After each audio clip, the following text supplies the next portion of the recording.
So why do I harp on all of this stuff? Well, there's a big reason, and I'm going to share that with you right now. When you can get and behave consistently, you get consistent performance. Now, we're powerless over where any particular market goes. If you have a consistent bet size, you know what your entry criteria are, you know where you're putting your protective stops, right? You should know from having back tested, right, or even looking at your own data, that over hundreds or thousands of trades, net, you'll make money. Your rules should have positive expected value, right? We've gone over that a million times. What happens when you can do that over a week, couple of months? Well, if nothing else, you build confidence in yourself, that you have the discipline to follow the rules. You know, because trading, you don't really have a boss, right? So you don't have anyone that you can blow up and lose all your money. That's kind of the market's the boss, I suppose, that way. But what you can do is you can really figure out, you know, how to position size so that you become indifferent to any one particular trade. You don't get your hopes up. You don't do stupid things like adjust your protective stops because you put a too big position on an NVIDIA before the earnings. Now the thing's underwater. You're like, it's going to bounce here. And next thing you know, it's $90 and it doesn't bounce, right? There's been how many, 7 or 8 instances where the stocks had a 30% decrease. So why would you want to carry that on your back, right? And now you don't have all those feelings buzzing around your head of how you feel ripped off or how you know, whatever, it's the market's fault. You have to accept responsibility for having done this to yourself. Can be humbling, you know, it certainly was for me. The good news for me, though, is that I didn't have the internet. All the advice that we could possibly get when I started was written form. It was like not necessarily magazines, but it was always research reports that were largely written. There was still a deluge of it, but now I can't even imagine because of the smartphone, which is kind of an oxymoron unto itself, right? Because there's too much information, there's too many opinions, and if you don't know what you're doing, any opinion sounds kind of cool if you're going to always lean towards your bias.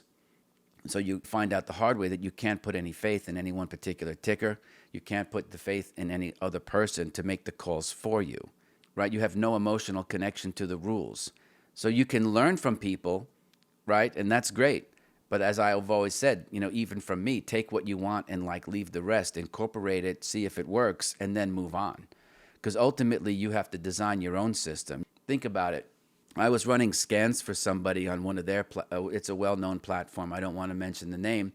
And after all the scans, we reduced it from, say, 10,300 stocks to like 11. And you're like, wow, what a, you know, 1 in 1,000 met the criteria about, right? A little bit more.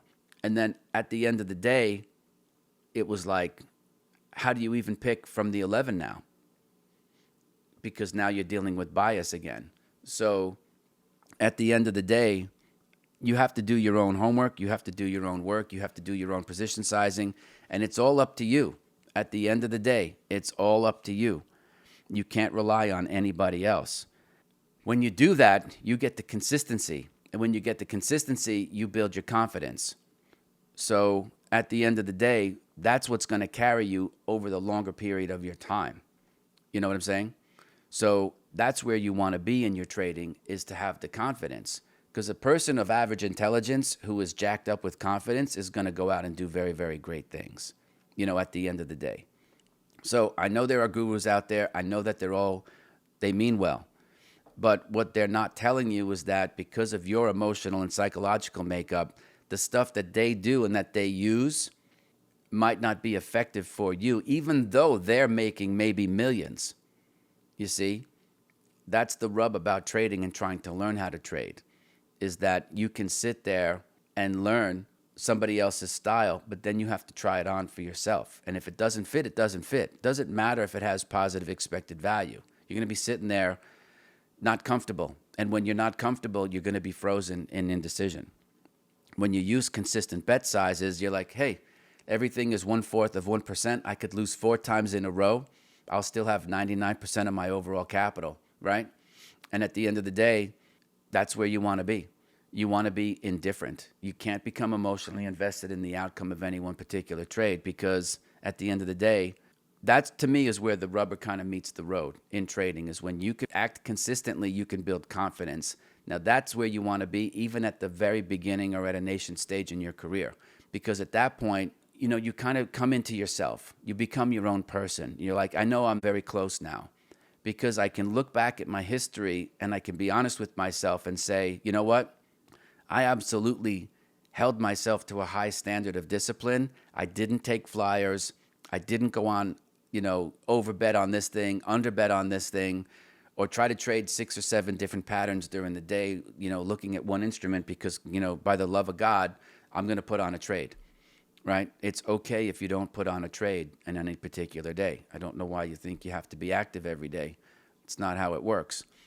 But at any rate, the goal from the consistency part, think of it as C and C, right? CC. Consistency gets you the confidence. When you get the confidence going, that's when things really start to take off for you. If you like this video, check out this one.